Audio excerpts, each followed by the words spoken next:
Hi, this is Regina Y. Favors with Favors Marketing Lessons. So I have a new topic, pre-marketing plan checklist. This audio version accompanies is a companion to the downloadable document, which is available on my website, reginayfavors.com. So this process is just basically gauging your capacity, your capability for beginning the process of creating the tentative marketing plan, and you set the tone for that, whether that's going to be a 3 month, 6 months, 1 year, 2 years. I my current tentative marketing plan is 2 year, and it began January 2022, and I'm expecting it to end all the way December 2024. And so I'm also in the process of conducting a 3 month case study, running digital ads through multiple social media platforms, creating those ads myself, as well as executing and deploying them. And then I'm also creating these marketing lessons to both educate myself, so that I understand the capacity and capability of creating a marketing plan, but also understand that I have to brand myself. And because I am an educator, I tend to lean towards the teaching aspect of anything I do. So I want you to take some time to think about um, pre-marketing in terms of adopting a process to test out whether or not you are ready for this, because I was thinking about marketing much earlier, but I don't think I had the capacity or capability at that time, so I had to learn it. I had to become a student of what I want to master later. And so this is part of this process. So this is Favors Marketing Lessons Pre-Marketing Plan Checklist. So, the learning objectives: by the end of this marketing lesson, you will be able to do the following: research sample logos with branding message, outline a sample logo for yourself, for your business, if this applies to you, review your logo for its branding message, and then complete the pre marketing plan checklist downloadable document. So these are the learning resources I have written myself. So there is the tentative marketing plan. It is the condensed version. The full version includes the education campaign, where I created the blog articles to begin the process or initiate the process of branding the website Regina Y Favors. And then, of course, I am conducting a 3 month case study regarding the creation and deployment of digital ads. And so this is the first ad campaign.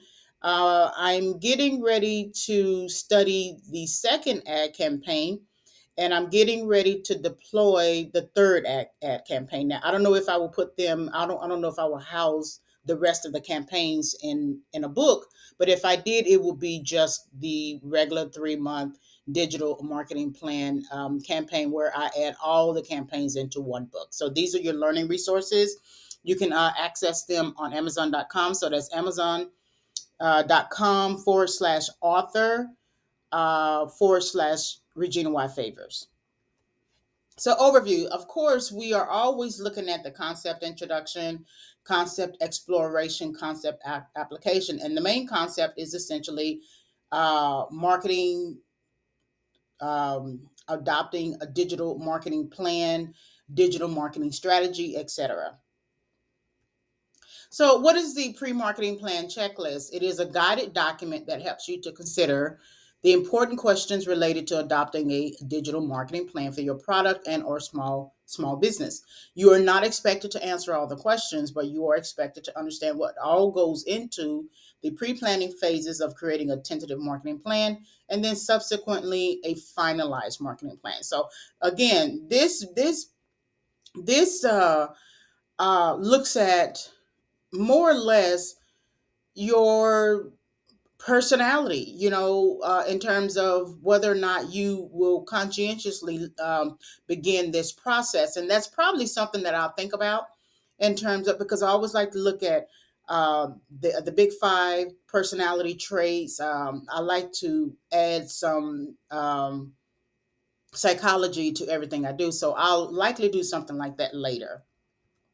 So the sample marketing goals are the ones that I go by. I started back somewhere, I don't know, in February 2022, and so these are the ones that I tend to stick with.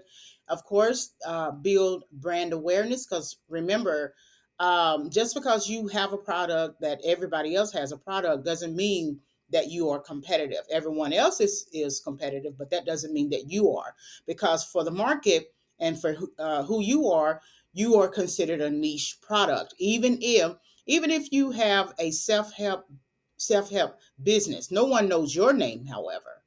Other people know the names of other self-help gurus, but they don't know you. So that means you have to build brand awareness around what you do and who you are. Drive traffic to the website, of course, and creating the a lot of the digital ads. That's the goal.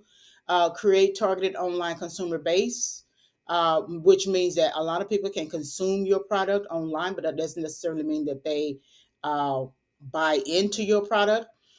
In terms of converting them from online consumer to customer, create a buyer's persona. So what is your typical demographic, typical age range, who purchases products like yours, right? In another way. Then create customers who purchase products, because eventually that's what you want, is someone who will not only buy into you, but buy into your brand enough to purchase products. Send emails encouraging testimonials, and then assess returning customers. And so you may not have the ability to do the last two because it's going to take some time to build up an email base. But um, it's a start if you visit, say, an event like a book fair or any type of conference, and you are maybe an exhibitor, a vendor, and then you can create an email sign up list and maybe give out a free gift. And then that gives you something to look at in terms of creating an email campaign. Assessing returning customers, you first have to have customers. And so, one thing about it, once someone is on your website, you don't want them to leave the website. So you want to make it very functional. Well, my website is kind of like a content dump, and so that's going to be my next process, is to get that website to a much more commercial look, so that so that online visitors can stay on the website, almost live on the website. The website is like their home, and then they are more inclined to choose the shop button, right? And then shop for any type of product. So eventually, either I'm going to keep Regina Y Favors as a content dump, like a learning resource, and then create and add a shop button, or create a separate site where it's more e-commerce capable, and then still have a little bit of content, have a bookstore, and then it'll make it easier for individuals to continue to shop and live on the website. So the organization of this presentation, the tasks within the downloadable pre-marketing plan checklist follow a simple structure. So sort of like review a concept, watch a video, and then complete a particular task. If you follow the organization, you will be able to navigate the downloadable document successfully. Download the worksheet for more information. This lecture, however, only looks at the review tasks individually and then offers questions for consideration. But if you want to see the full document, just visit reginayfavors.com, and you can download it from there. So task number one, research, considering the logo plus message. So remember, there are some videos about logo and branding that I prepared for another company that you can also access on my YouTube channel as well as the website. So review, research sample logos. So take some time to look at sample logos, anything that, especially those logos that you've already bought into. If you are a person who drinks a Coke or a Sprite, or you eat, Doritos chips, and that's your mainstay, you've bought into that logo. You've not only bought into the logo, you've bought into the branding message, you've bought into the company, and that's your mainstay. You can't take a bag of Doritos chips out of your hands. You get upset. And so then take any sample logo that you are familiar with that is status quo for you and begin researching it and looking at the brand message. How much that branding message and marketing to you affects you individually. Then you may choose a commercial brand, of course, or a small business logo. Small business logo is very important because if you visit any mom and pop shop in your neighborhood, how often do you do that? Again, that means that you've bought into the branding message of that particular small business logo, because you purchase from them all the time. Pay attention to how you speak about the company, about that small business. I mean, I buy this all the time. I visit them 3 days a week. Okay, that's very important. So, what is it about their branding message that has pulled you in and kept you in, and you wouldn't dare choose anything as a substitute unless they do something, kind of dishonorable, or something like that. What message is evoked from reviewing the logo? And then, of course, you want to consider the company's mission statement. So, does the logo, the branding of that logo, and the mission statement all align? So, if they all align, then you have to make sure that your brand, your branding, your message, your logo, and your mission statement, what you hope to accomplish with your business, also align. So, take some time to review sample logos. So, questions. Do you have a logo? Have you established a promise connected to the logo? Do you know your marketing goals? Have you created a marketing strategy? Do you have a marketing plan? And this, again, this is a pre-marketing plan checklist, but these are the questions that you need to consider, because it made all the difference in the world. And I keep shouting his name, George Torres of Blended Cultures LLC out of Southwest Florida. It made all the difference in the world that he created the logo that I use for the Regina Y Favors website.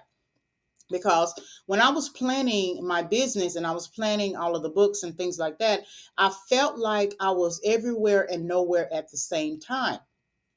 And when he initially offered to do uh, to digital ads.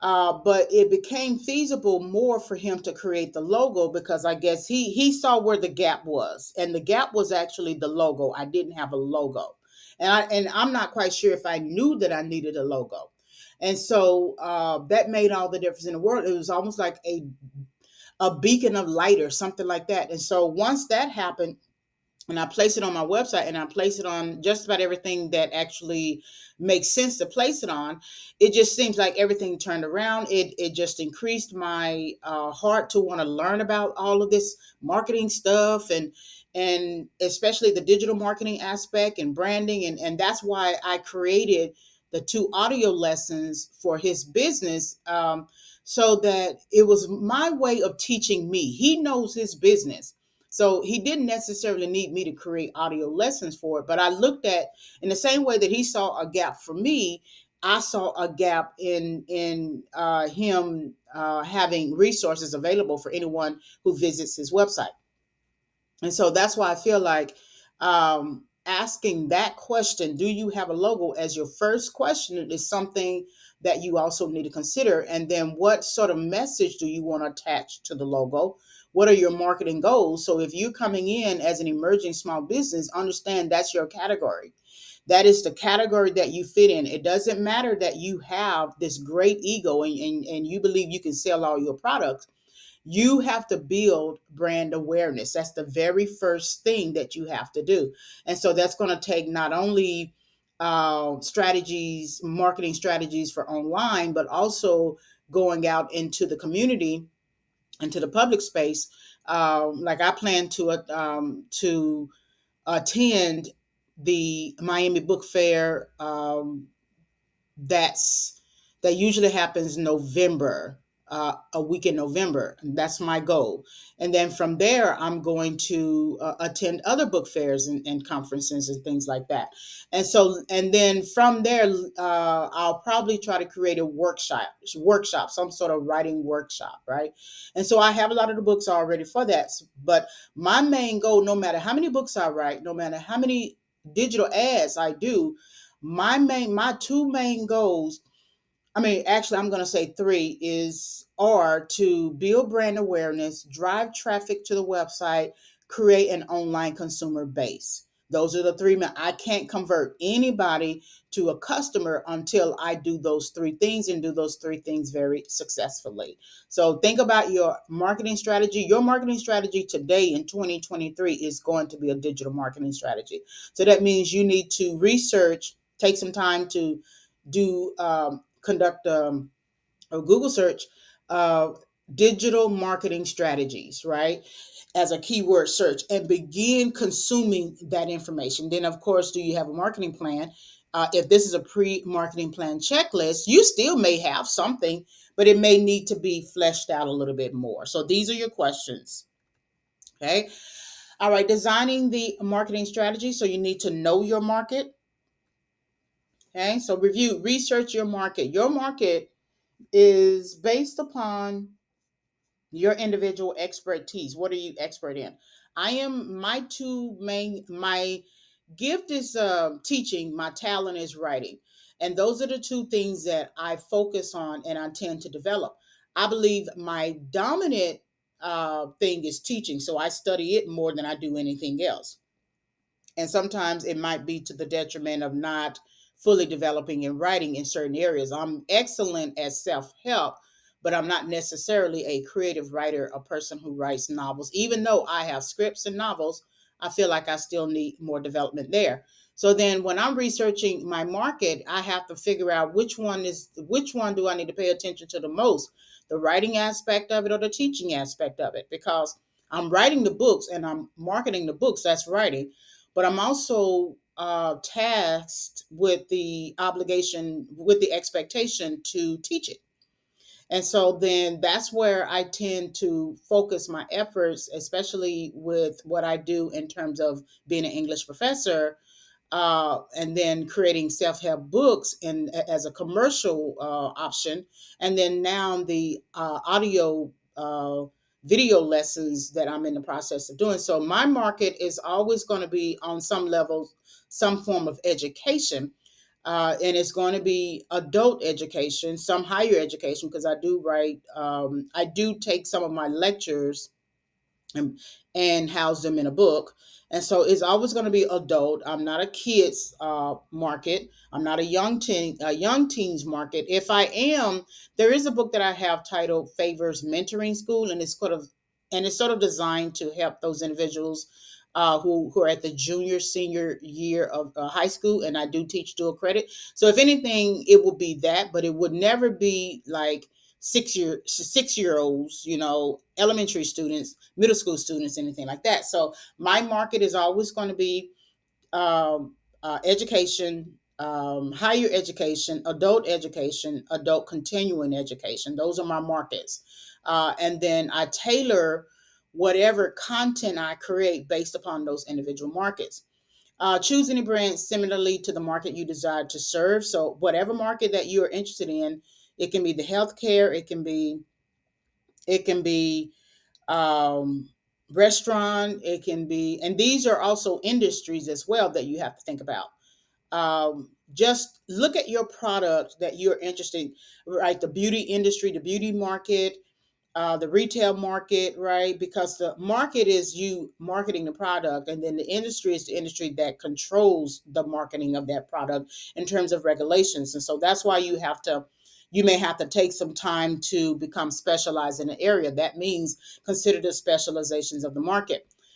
In other words, if you say, for instance, you were a business administration major in college, well, business administration was a catch-all many, many, many years ago, probably 30 years ago. Today, there are specializations under that larger major. So there are there's the accounting, there's finance, there's economics, there's grant management, human resource management, international business. There are different specializations based upon that market, um, um, specializations of the market under the larger business administration umbrella, which falls under also a larger maybe multiple industries. Okay, and so that's why you have to look at the hierarchical nature of how you're going to brand your product and or service, and maybe taking a few classes at the community college level, some sort of certificate program to become specialized in that market. So digital marketing has become sort of like a specialization now of regular marketing, right? It was just marketing was a catch-all, right?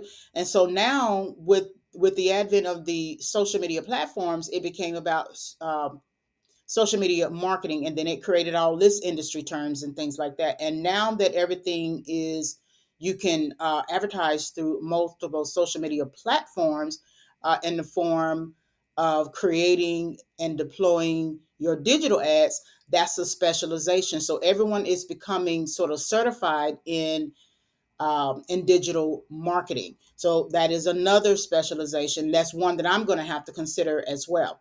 And then, are there any gaps in your knowledge base about this market? How will you close those gaps? Education is always going to be a way that you close it. You sometimes you're going to have to be self-taught. If you look at a lot of YouTube videos, you see a lot of people who are in the digital marketing game with no education behind them, no work experience. They just had to self teach. They had to teach themselves this information. These marketing lessons that I create, this is a way that I teach myself so that I remember it and retain it, and then determine if you will need a specialization for the market you want to enter. So no one wants to just take on a person who is just um, a marketing professional. That person also has to be a communications person, right? When you look at the event planning aspect of this lecture, as well as the event planning aspect of the audio lesson that I prepared for Blended Cultures LLC, you'll see that there goes a lot into the event planning and the roles and responsibilities and who you hire and what you do in that plan. So, a specialization, really understanding your market, not only the market, the industry, but specific knowledge that you need to know, establishing a knowledge base so that you represent the go to person. You are the person with the expertise on this particular um, topic, brand, messaging, etc. So here's some questions. Do you know your market? Do you know what marketing engines mean? Do you know your marketing tools and resources? Have you considered one or more marketing strategies?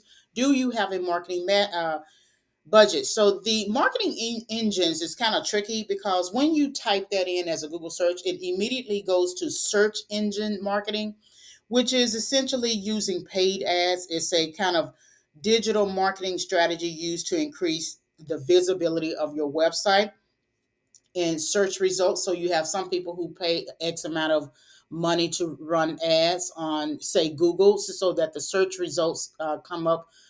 If you type in cancer, there are three main, say, organizations: Mayo Clinic, American Cancer Society, and some other organization that will come up before any other organization comes up, right? And they're paying top dollar. So that's kind of like your marketing engines. Of course, know your marketing tools and resources. It just depends. So again, the social media platforms are definitely marketing tools. Resources will always be learning resources.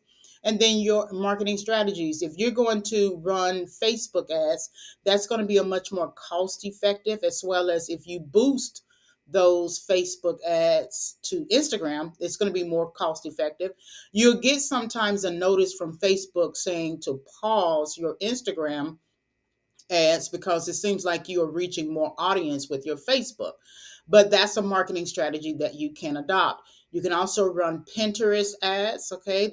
They can be cost effective, but Facebook is much more cost effective. You can run up a good budget with that.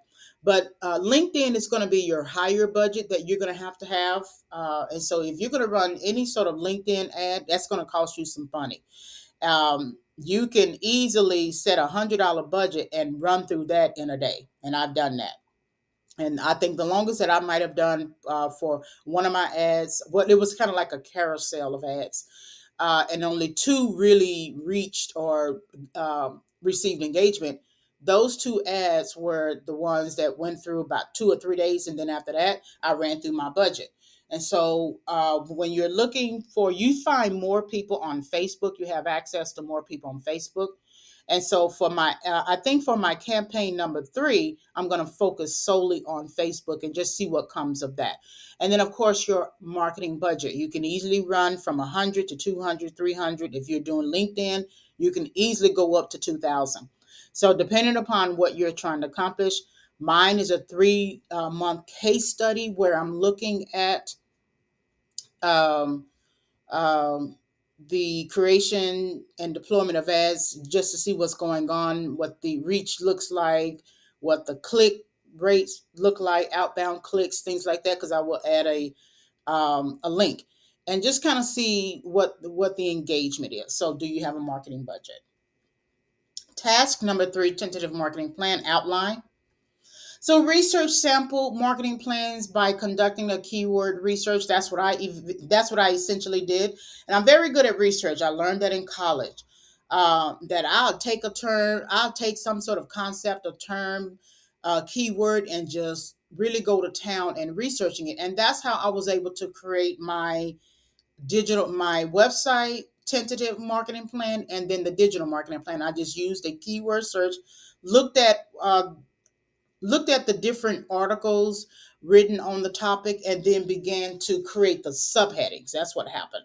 Print at least one of those samples and review the standard subheadings connected to that marketing plan. And most marketing plans are in PDF version, so you can find all of that on the internet. And then you just kind of look at what's going on in terms of the subheadings, what's supposed to be there. So you need a business summary, you need business initiatives, marketing goals, customer analysis, customer demographics, buyers persona. You'll find a lot of that information, and sometimes you may have to research additional information and then bring it all together into one document, and then you tailor it based upon your products, services, offerings. For your brand or small business, you will need to tailor some of the subheadings so that they make sense for your marketing goals, right? So that means let the marketing goals kind of guide how you create the tentative marketing plan. Keep in mind that you will need to know your mission statement, or this can be the time for you to draft one based on your business goals. So your mission, there's a vision statement that you have, and then there is a mission statement. So think about the vision as kind of like the board of directors who create the policies, things like that. Then the mission is all of the individual departments, right? Sections, things like that. Of course, and then it goes all the way down to the employee level. So when you think about McDonald's, right? McDonald's wants to be the preferred hamburger that you choose, using that term preferred, meaning that you have many options on the competitive landscape, within the competitive landscape, but everyone prefers to go to McDonald's or prefers to go to Whataburger. I'm in Texas, or prefers to go to another type of burger place, right? You got different fine dining restaurants, but everyone seems to want to go to Applebee's or Chili's or so. So they want to be the preferred place that you come to get our products, and our product is the burger, right? Well, the mission would be what you do individually per city and state, per department. So for the individual mission statement, our mission is to serve the the Northwest community of Idaho. I don't know, right? And so you're going to market then to that community. You're going to put a burger place. You're going to visit college campuses. You're going to be a sponsor with um, conferences, right? You're going to put yourself out there to build brand awareness, to drive traffic to your website, to create an online consumer base, to build buyer's persona, create a customer who buys, assess returning customers, and then create an email campaign, right? And so these are the things that you are thinking about in terms of the individual mission. And then regardless, you must know your business to market your business. And so that's why the pre-marketing plan checklist is important, because if you don't know your business, it's one of those things that people always say, what is your elevator pitch, right? 30 seconds, can you describe your business? And so that's something that we all need to work on. So, questions. This little wheel I came up with, I'm very happy about it. And I wasn't even intending to do something like this, but somehow the PowerPoint created this wheel. So, I'm very happy about this. And this is going to be the Favors pre marketing plan checklist wheel. So, if we are starting first at what is your business summary, then everything else, once you understand your business summary, everything else will inform the rest of the wheel, right? So, what is your business summary? What are your business initiatives? What are you trying to accomplish? And you have to set the timeline for that. Have you conducted an online consumer analysis? And the way you can do that is if you run digital ads. Have you determined your online consumer? That is a difference, because for my marketing plan, I thought it was 18 to 45 years old in terms of the primary demographics. When I ran the marketing, the digital ads, just for ad campaign number one, you had an almost equal distribution between genders, male and female. But I noticed that the age range was actually 65 plus, and then going back 45, something like 45 to 54, 55 to 64, right? It seemed like that the age range was not necessarily the 18 that I thought that it was, right? And so that's why running the digital ads will help you to create an online consumer analysis, but then also to determine who your online consumer is. And so anything, it looks like anything from 45 to 65, that's my true online consumer. And it could be because my brand is about life recovery, overcoming setback, life recovery, pursuing financial wellness, etc. Right, and so these could be issues that people who have struggled within their past, who are now in the process of wanting to overcome. Whereas the 18-year-old to 25-year-old, they're still coming out, right? They're still starting out, and they don't feel like they have had a real setback, a life setback. The most that they have had could be an academic setback where they didn't fail, where they didn't pass a class, and now they have to retake that class. But regular life setbacks, it don't seem like they have those issues. So then that those two areas of this wheel really kind of shook me, because it's a good thing that I ran the digital ads. Then have you conducted a competitor analysis? It'll be hard to really conduct a competitor analysis when you are not necessarily competitive yet, but it's still you can still look at who's on the market doing something similar to what you're doing, and look at their strategies, what's going on. Stefan Speaks is one. I think it's like his name is Stefan Labrasseur, and so he's one that I look at in terms of his strategies, and he'll run sponsored Facebook and LinkedIn ads, which tells me he has a pretty good budget.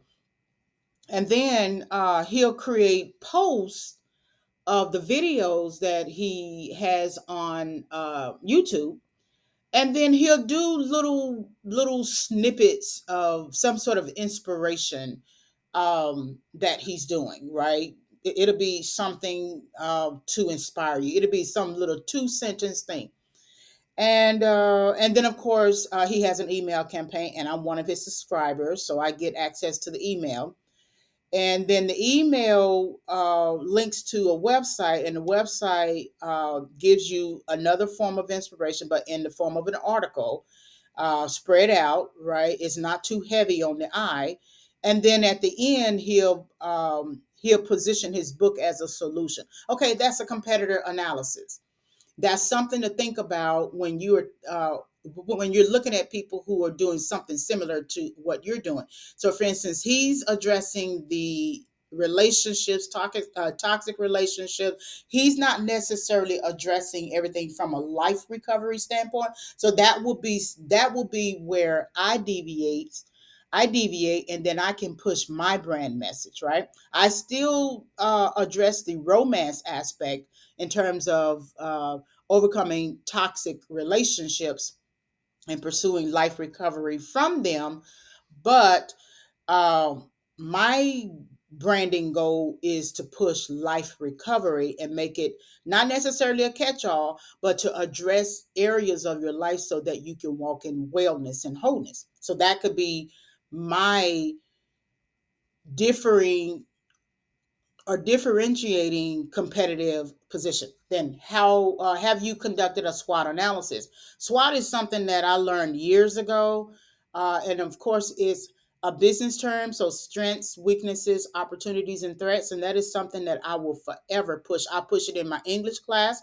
I have students to conduct a SWOT of their papers, conduct a SWOT of a peer's paper.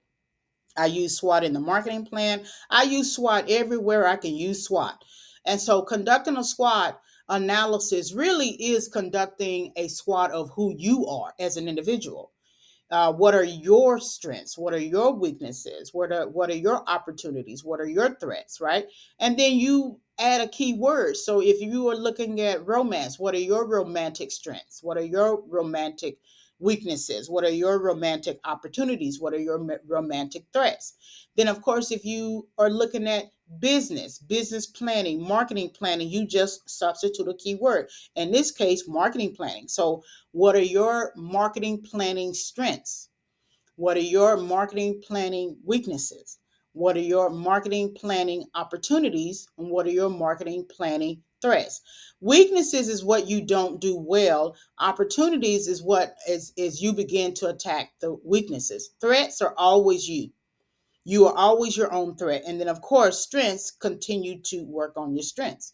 And then, what is your budget? It'll be hard to determine what your budget is until you begin the process of deploying, digital ads and what it looks like. So I could run a digital ad for $14 on Facebook 7 days, and that'll be it. And then I can increase it by $19. I can increase it by $35. And then if you're running multiple ads, maybe for all of your products, okay, that's 10. Well, that's $20 rounded up, $20 to 10. Okay, that's what 20, that's 200. Okay, so then are you going to set your budget at 200 per month, or is it 200 per ad campaign, right? So that's something that you want to think about, and a lot of times you won't know until you actually run it, and then you say, okay, I'm only really willing to pay this per month. This is what I actually have. So this is the favors pre-marketing plan checklist wheel. All right, task number 4, smart. So define your business goals. So research sample business goals and or business initiatives. Typically, if you download the annual report from a major company's website, by visiting the investors tab, you will be able to review what business goals and initiatives are from that company's advertising position, and how you might draft your own based on your company's mission. That's one thing I started out doing. There was some website that I could find that I could order like a lot of annual reports at one time. And I can't remember what it is. But that was one. And I used to do that. And I used to order a lot of different types of websites, real estate, I mean, annual reports, real estate, business type, banking, investment bank. I used to do that, and I'm telling you, that stuff was so interesting to read. It's so interesting to read how you're trying. In other words, you are looking at that from a standpoint of becoming a student that you want to later, becoming a student of an area that you later want to master. And it teaches you how they run the company, how they manage their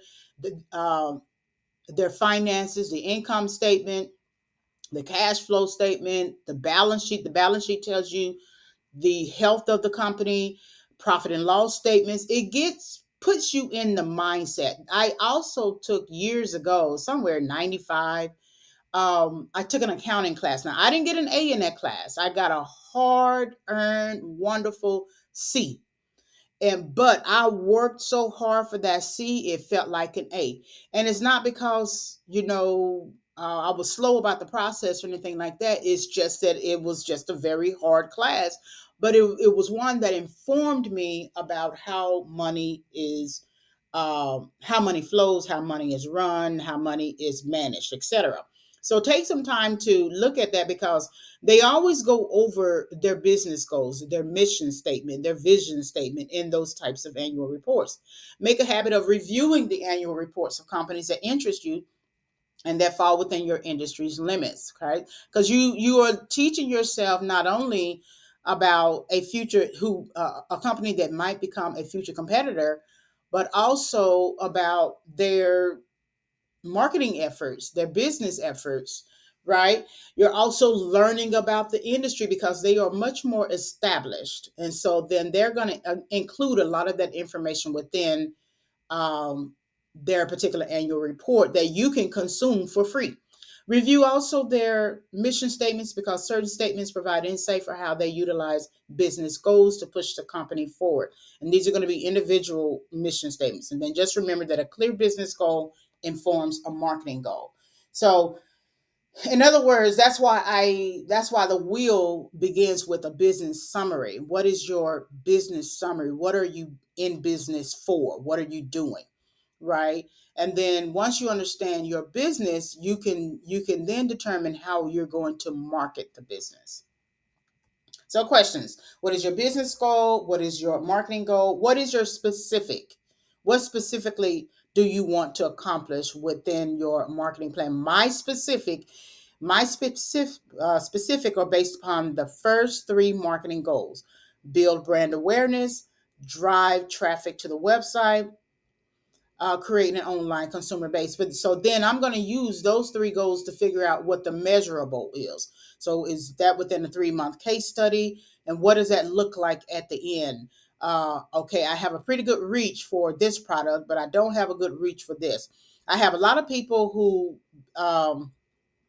who clicked out to the website, but I didn't have a lot of people who clicked out to the YouTube channel, because I ran ads for the website, the Amazon author page, as well as YouTube. And I had very good clicks to the website as well as the Amazon author page, but not necessarily the YouTube. And YouTube, I cannot run ads if I don't have 1,000 subscribers. And it's also 1,000 subscribers and so many hours of watch time. So then the next ad campaign, once I continue to get people to visit the Amazon author page and drive traffic to the immediate website, I'm going to have to tackle that YouTube channel. And maybe because the videos could be too long in some respects, right? But I have a mix. I have some that are long, lesson based, and then I have some that are snippets, as well as shorter time that I kind of put on TikTok. So the measurable, what is my measurable? It may be different things. It's going to be by category. It's going to be by book, right? What is your actionable goal? So the actionable goal is going to always be to create and deploy digital ads. And what is your relevance? So what is relevant for the people um, who visit my website? What do they spend time more on? There were some posts that I made on my Facebook author page that I did not sponsor, but I got a lot of reach. I was shocked, like 1,000 people liked that video, or 1,000 people liked that ad, or something like that, and it wasn't sponsored. And so that's something that I want to continue to study. So then, what is relevant for certain people? One of the ads that I did sponsor, I created it as a way that I was suggesting that the Regina Y Favors website is a home for you. You can find your home at that site, right? Putting that in their mindset that not only are we a solution for you to overcome setback and pursue life recovery, but you can find home with us. That post sponsor post got 1,000 plus reach. I mean, I couldn't believe it. It was like 1.8 100,000 or something like. I was just shocked, and so that must be relevant for people. And so that's something that when I continue to create the digital ads, that I'm going to have to add a home aspect of it or a solution aspect of it, so people look at the Regina Y Favors website and books and collection of books and the brand itself as a home for them. And then, of course, what is your time bound? And that's always relevant to the business and marketing goal. And that just speaks to timeline. So for each of these individual smart acronyms, what's the timeline, right, for each of them? Okay, task number 5, pre-event planning questionnaire. Plan your event.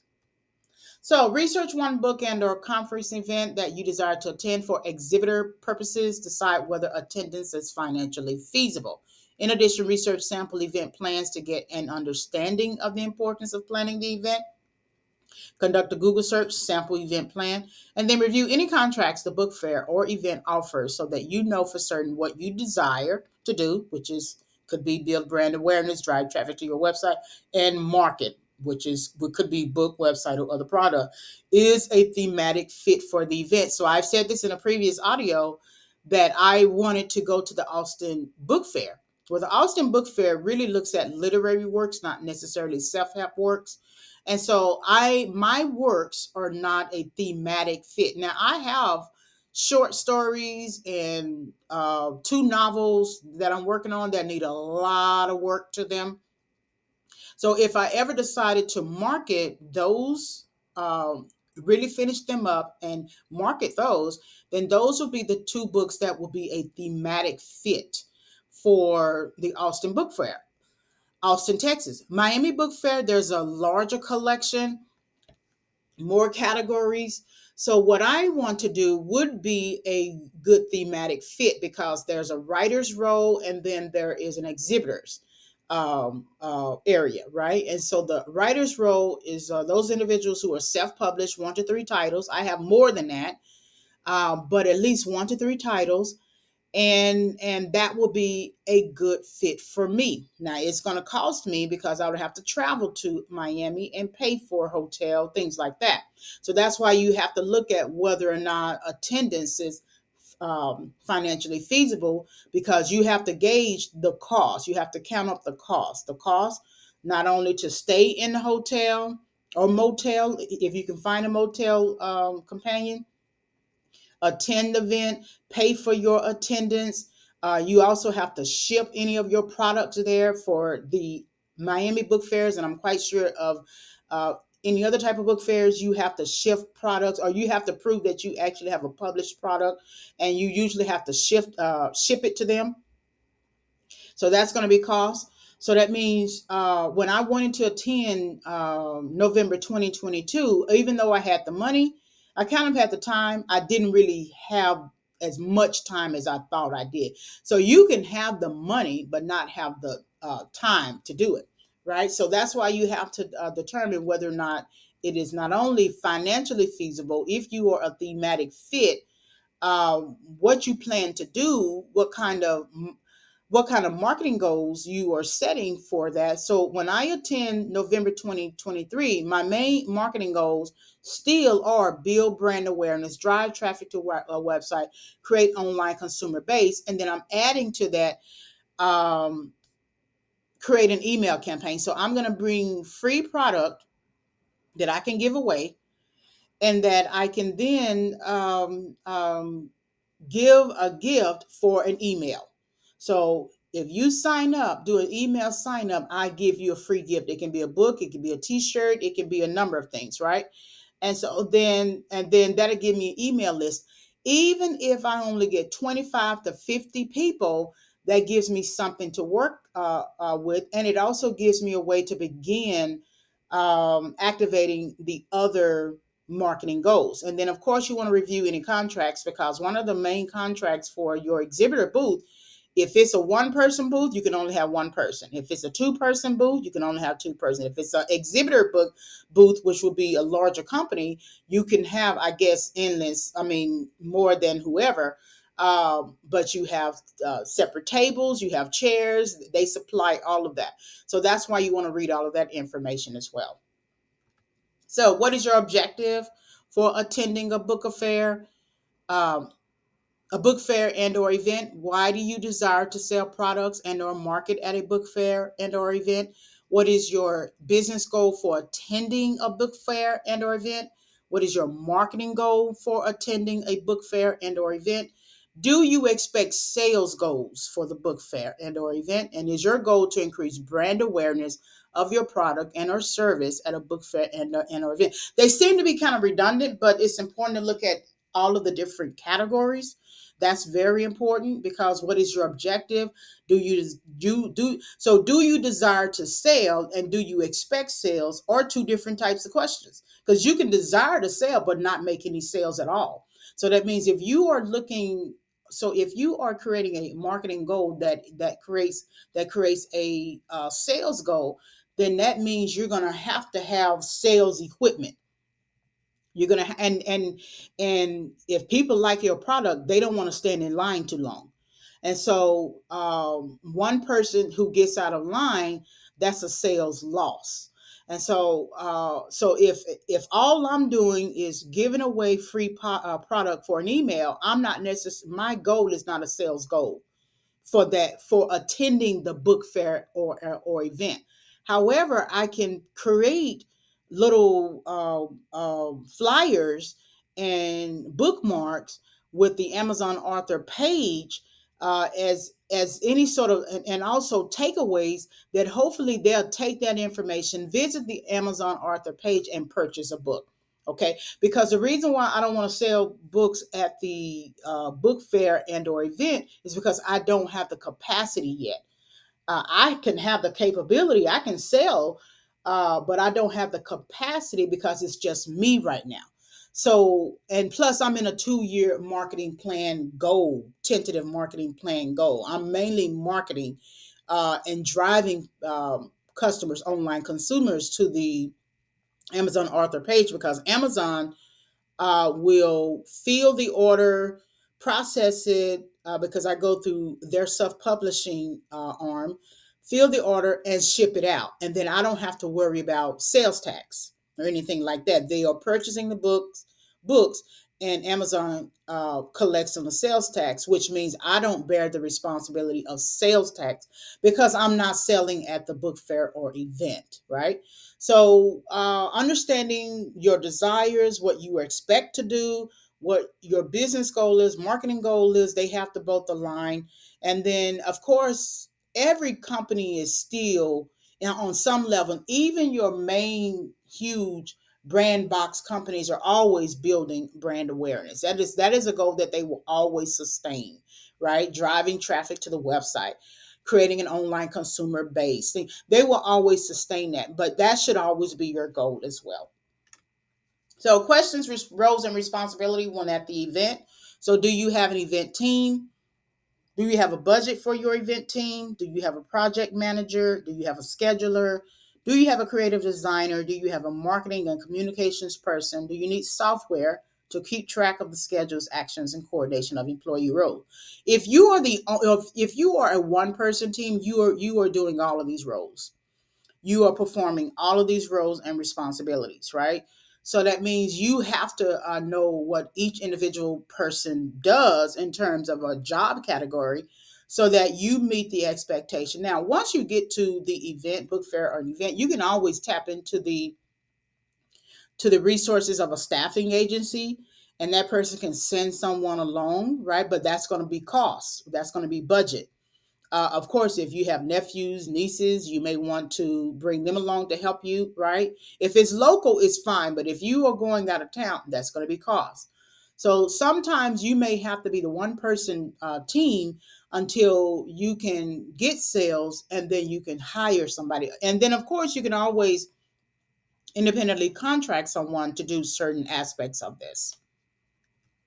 So, questions in terms of thematic fit. What is the theme of the intended book fair and or event? Does your marketing goal support the theme of the book fair and or event? And are you ready to attend the book fair and or event? So, like I said, I wanted to attend the Miami Book Fair November 2022. I had the money. I was working a lot what we would call extra compensation, but maybe overtime in another field. I was making a lot of money, and so I had the money, but I had just returned to teaching fall 2022, and something about that, I just needed to concentrate on that. Even though I had taught those classes before, etc., I just needed to concentrate on that. So I didn't necessarily have the time. And so you can have one and not the other. That's why you have to look at your marketing goals. That's why you have to look at the theme and whether or not you have the capability to attend. Okay. So now we get into the capability and capacity. So questions, areas of responsibility, whoever you put in charge. So do you know your capability and capacity? And do you know your team's capability and capacity? And that's important too, because what are you capable of doing? What is your capacity? Are you the type of person who would do better working in the background, sitting at a computer 12 hours, getting it done, the support person, or are you the leadership person? And you can still be a leader. You can still be a leader, even in the background. It's just that you prefer the background, or are you the person who would rather be out there in front, let your personality shine? You love to talk to people, smile, all that kind of stuff. Are you that type of person? So then when you're looking at your team, you have to be careful not to put people who are not necessarily capable and have the capacity to do certain things just out of ego. Okay, you perceive one person is not working as hard as another person because one person is a salesperson and the expectation is to bring in sales. But then you look at the person who's in the background and said, okay, you're not making sales. That's not their job. You didn't hire them for that job. You hired them to be a website designer. And so then out of ego, you switch them up. And then when you switch them up, everything goes awry. So you have to take ego out of the equation. Look at what you are as an individual, and then look at how you mirror or how the people under you mirror you so that you can get stuff done. Take ego emotions out of the equation. So questions, budget, guidelines, and contracts. Do you know your budget? So that's another question. That's the same question again. Have you created a freelance independent contractor agreement? Have you designed volunteer guidelines policy? Have you created a budget for non-employee work activities? Have you read the contract for the book fair and or event? Have you read the proposal for the book fair and or event? Have you protected the business and or brand? So the independent contractor, what that does is that creates a clear line of demarcation and suggests that when I hire you, you are not an employee of my company. So that means you are not entitled to any benefits. You are not entitled into any rights other than what is expressly what is expressed within the independent contractor agreement. That means I can fire you at any time, right? You are a freelancer. So it might also, and I didn't add it here, but it might be beneficial also to create a non-disclosure agreement and independent contractor policies, things like that. You can find all of this information on the website. I'm pretty good at creating these things because I took a technical writing class. I read a lot of business law books, things like that. But I would also rather go online and find a boilerplate contract for independent contractor. And then you can establish volunteer guidelines and policy, right? What are they expected to do every time they come in to the quote unquote office or the event? And then what is your budget? So if you go with a staffing agency, right? That budget could be $10 an hour, right? But they're going to charge you, $15 an hour because the staffing agency has to get their cut. You may create flyers for students at a local college. Okay, you want to make extra money for 4 hours working at this book fair, and you can do that in advance. All you have to do is contact that school's job board or something like that and get some information that way. But definitely read the contract, read the proposal, and then make sure that your brand is protected. So LLC, limited liability company, Any trademark registration that's going to cost, right? So that means if it's not financially feasible for you to attend the conference because of all of the different costs, especially protecting the brand, then you could always set it 2 years in advance, right? Because they don't usually, unless it was like the COVID situation, the pandemic, the Miami Book Fair and a lot of these conferences still go on. So, your next tasks: review your company's mission statement, review the sample marketing goals that you have, right? Or the ones that are within this presentation.